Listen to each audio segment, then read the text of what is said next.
नमस्कार, मी शुभांगी पाटील. मी वर्षा पाटील. आम्ही दोघी जावा या चॅनलमध्ये तुमचं स्वागत आहे. आजच्या व्हिडिओमध्ये आपण बघणार आहोत उमराची भाजी.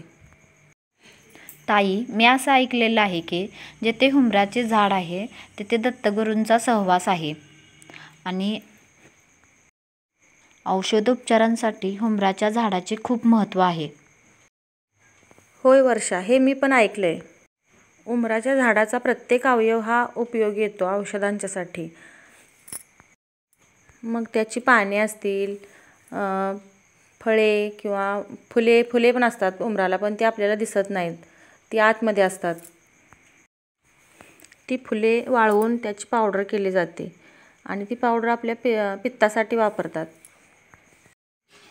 आणि त्याला चीक येतो, त्या चिकाचा उपयोगसुद्धा तोंड आल्यानंतर तोंडाला लावण्यासाठी सुद्धा केला जातो.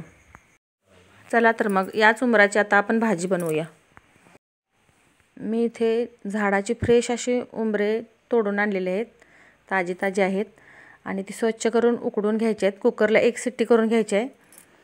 1 शिट्टी केल्यानंतर छान उकडतात ती आणि ती कुस्करून घ्यायची आहेत. मी ते हाताने कुस्करायला जमली नाहीत म्हणून वाटी घेतली आणि त्या वाटीनेच कुस्करली आहेत. छान अशी कुस्करून बारीक केलेले आहेत. आता गॅसवरती कढई ठेवायची आहे.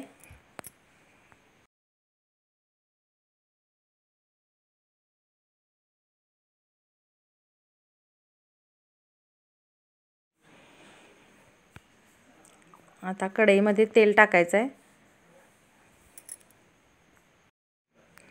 तेल गरम झाल्यानंतर त्यामध्ये मोहरी घालायची आहे. जिरे घातले अर्धा चमचा. कढीपत्त्याची 7-8 पाने. त्यानंतर कांदा चांगला भाजून घ्यायचा आहे. मिरची, आलं लसूण चेचून घातले. कांदा मिरची सगळं भाजून घ्यायचं आहे चांगलं. त्यानंतर टोमॅटो घालायचा आहे. टोमॅटो चांगला नरम झाल्यानंतर मग धने जिरे पावडर घालायचे अर्धा चमचा. हा किचन किंग मसाला आम्ही आमच्या प्रत्येक भाजीत वापरतो, तो अर्धा चमचा घातला आहे. मीठ चवीनुसार घालायचं आहे. त्यानंतर लाल तिखट. हे लाल तिखट आम्ही आमच्या घरीच बनवतो, कोल्हापुरी लाल तिखट म्हणतात याला. हळद अर्धा चमचा. चांगला हलवून घ्यायचं आहे. त्यानंतर थोडं पाणी घालून हे सगळे मसाले शिजू द्यायचे आहेत. शिजल्यानंतर त्याला चांगलं तेल सुटल्यानंतर त्याच्यामध्ये जे आपण उमरे कुस्करून ठेवलेले आहेत ती टाकायचे आहेत.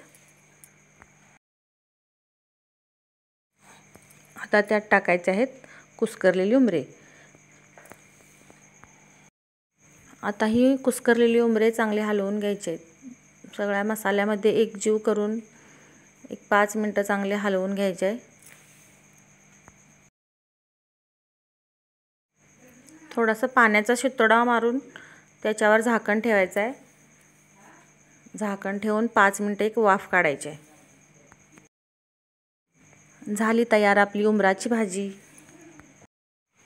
तुम्हाला आमचा हा जर व्हिडिओ आवडला असेल तर चॅनेलला सबस्क्राईब करा, लाईक करा, शेअर करा व कमेंट करा.